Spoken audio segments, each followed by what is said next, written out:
பகவத்கீதையில் 7வது சாப்டரில் 17வது ஸ்லோகம். தேஷாம் ஞானி நித்யுக்த ஏகபக்திர் விசிஷ்யதே பிரியோ ஹி ஞானின்யோர்த்தம் அகம் சச்ச மம பிரியக.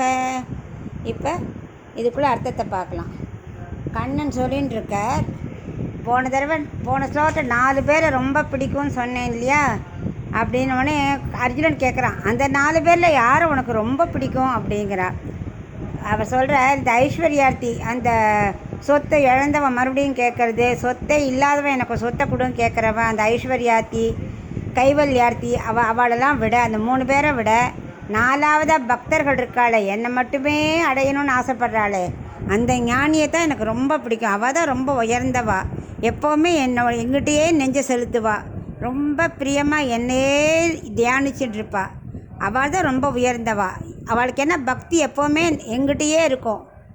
அந்த அவளுக்கு எங்கிட்ட உள்ள விருப்பத்தை விட நான் அவள்கிட்ட அவள் விருப்பம் கொஞ்சம் கம்மியாகிடுமோன்னு எனக்கு தோணும் அப்படிங்கிறார். அதாவது தன்னைத்தானே குறைச்சிக்கிறார். பக்தனோட பிரியம் தான் ரொம்ப ஜாஸ்தி, அந்த அளவுக்கு என்னால் கொடுக்க முடியுமாங்கிறார். அது அப்படி இல்லை, வேணுண்டே பக்தனுக்காக வசதி தன்னை கொஞ்சம் தாழ்த்திக்கிறாராம். அவர் சொல்கிறார், ஆக்சுவலாக எப்படி பகவான், நம்ம ஒரு அடி பகவான்கிட்ட போனால் அவர் 10 அடி நம்மக்கிட்ட தேடி வருவாரா இல்லையா? அந்த அளவுக்கு தான் அவருக்கு எப்படா பக்தர் நம்ம தேடி வருவான் தானே அவர் காத்துன்ருக்கார். ஆனாலும் இந்த ஞானி ரொம்ப உயர்ந்தவன். ஏன்னா அவன் நான் இல்லைன்னா அவனால் இருக்கவே முடியாது, பக்தி செலுத்திகிட்டே இருப்பான் அப்படிங்கிறத வசதி காட்டணுங்கிறதுக்காக தன்னை கொஞ்சம் தாழ்த்துற மாதிரி சொல்கிறார். அவ்வளவுதான். இப்போது நம்ம உடம்பு சரியில்லை ஆஸ்பத்திரிக்கு போகிறோம், சரியாக போனால் ஹாஸ்பிட்டலில் உட்காந்துருப்போமா, அதுக்கு தானே வருவோம். ஆனால் இது அப்படி இல்லை. பகவான்கிறது டாக்டர் மாதிரி. நம்ம இந்த டாக்டர்கிட்ட நம்ம எப்போவும் போயிட்டே இருக்கணும்னு ஆசைப்படுவோமா, அங்கேயே இருக்கணும், அங்கேயே ஆஸ்பத்திரி இருக்க மாதிரி பகவான்கிற ஆஸ்பத்திரியாம், மருத்துவமனையாம், அதுலேயே இருக்கணும், அவர்கிட்டையே இருக்கணும், அந்த டாக்டரான பகவான்கிட்டையே இருக்கணும் அப்படிம்பாராம்.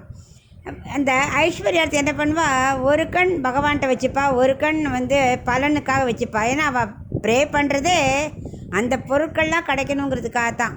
அதனால் அவார்டெலாம் எனக்கு அவ்வளவா பிடிக்காது. யார் எங்கிட்டயே பக்தி செலுத்தி என்னையே அடையணும்னு நினைக்கிறாளோ அவள் தான் சிறந்த ஞானி. அவனுக்கு தான் என்னை விட்டு பிரிஞ்சு இருக்கவே முடியாது, அவனை தான் எனக்கு ரொம்ப பிடிக்கும்னு இந்த ஸ்லோகத்தில் சொல்கிறார்.